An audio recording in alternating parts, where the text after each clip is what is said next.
Saudara, total korban tewas akibat banjir dan juga longsor di Kabupaten Pesisir Selatan, Sumatera Barat bertambah menjadi 23 orang. Sektor pencarian korban difokuskan di daerah Kecamatan Koto 11 Tarusan, Kecamatan Sutera, dan juga Kecamatan Bayang.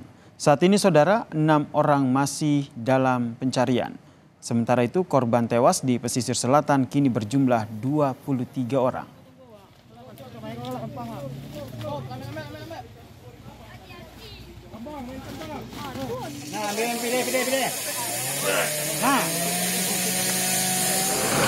Barung Meranti Selatan, Pak. Menteri Pekerjaan Umum dan Perumahan Rakyat (PUPR) Basuki Hadimulyono mengunjungi lokasi terdampak banjir dan juga longsor di sejumlah daerah di Sumatera Barat. Basuki memastikan akan membantu perbaikan prasarana umum yang rusak dan juga terdampak, terutama arus lalu lintas dan konektivitas antar provinsi yang ditargetkan saudara akan rampung dalam 2 minggu ke depan.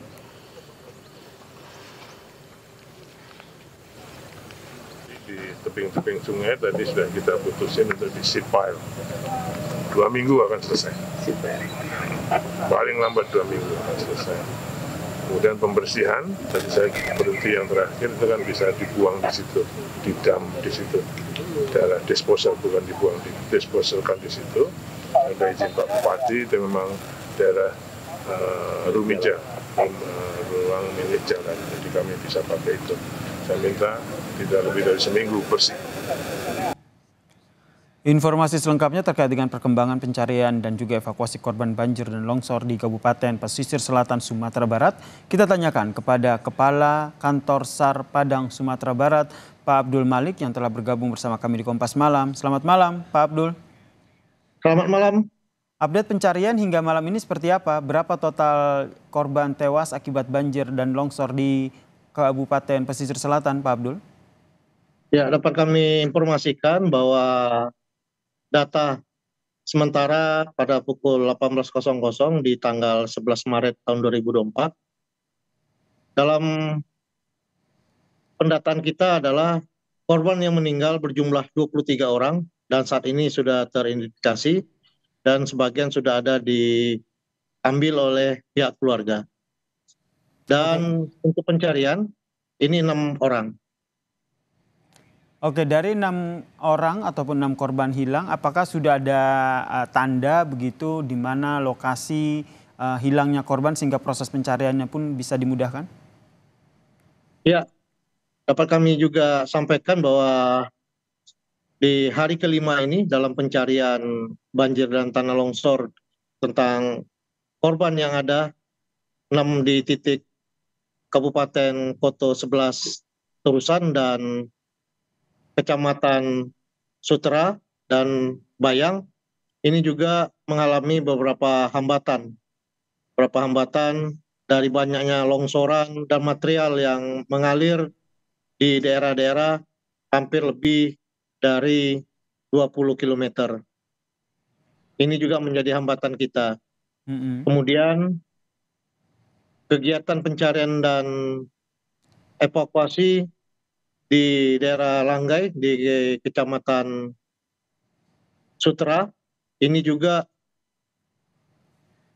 menyulitkan untuk tim mencapai jangkauan ke lokasi. Kita harus menggunakan motor trail untuk bisa mencapai lokasi tersebut. Demikian, Mas. Oke, kalau kita lihat ini juga kita sedang menampilkan visual di sana, ini banyak sekali endapan lumpur, kemudian akses yang sulit dijangkau. Selain hal-hal tersebut, apalagi kendala yang dirasakan ataupun dialami dalam proses pencarian dan juga evakuasi di sana? Ya, tentunya pencarian kami didukung dari beberapa sektor, yaitu dari instansi-instansi yang memang membidangi kemanusiaan.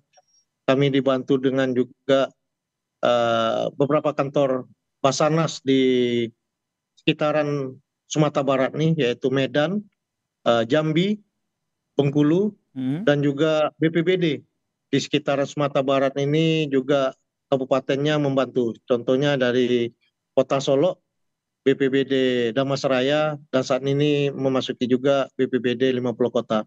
Mudah-mudahan semakin banyaknya personil untuk melakukan pencarian, ini akan mempermudah kita menemukan korban. Karena bisa kita membagi sektor area lebih banyak. Oke. Demikian, Mas. Rencana untuk pencarian ataupun evakuasi esok hari seperti apa, Pak? Ya, karena data dari sampai sore ini beberapa potensi SAR yang membantu dalam melakukan pencarian bertambah, maka sektor-sektor pencarian kita perluas. Dengan adanya debriefing malam ini membuat perencanaan untuk kita lakukan untuk esok hari. Tidak hanya evakuasi ataupun pencarian korban yang dinyatakan hilang begitu, namun bagaimana dengan korban yang mengungsi? Bagaimana penanganannya di sana? Ya, untuk saat ini yang pengungsi ini kita tidak membidangi, ini akan dibidangi oleh pihak BPBD. Kita hanya fokus pada pencarian dan pertolongan. Namun apabila dalam pelaksanaan pencarian di sektor-sektor tersebut kedesakan warga untuk melakukan evakuasi, kami memprioritaskan mereka kami evakuasi dahulu. Karena dalam cuaca di hari ke-3 dan 4 di lokasi masih hujan dan ketakutan warga di saat itu mereka harus kita evakuasi ke tempat yang aman. Kemudian tadi kan juga Menteri PUPR juga hadir begitu meninjau beberapa titik lokasi begitu. Dengan kehadiran Menteri PUPR ini adakah tambahan alat berat mungkin ataupun hal lain untuk proses evakuasi ataupun pencarian korban? Ya mungkin saja Mas, karena ada beberapa titik longsor yang menghambat jalur-jalur transportasi. Tentunya banyaknya alat berat untuk membuka jalur. Ini akan mempermudah tim-tim lain untuk datang ke tempat kita dan banyaknya tim ini akan mempermudah juga melakukan pencarian. Baik, terima kasih Kepala Kantor SAR Padang Sumatera Barat, Pak Abdul Malik, telah berbagi informasi. Tetap semangat Pak, semoga besok tim gabungannya melakukan proses pencarian membuahkan hasil. Salam sehat Pak Abdul Malik. Ya, terima kasih Mas.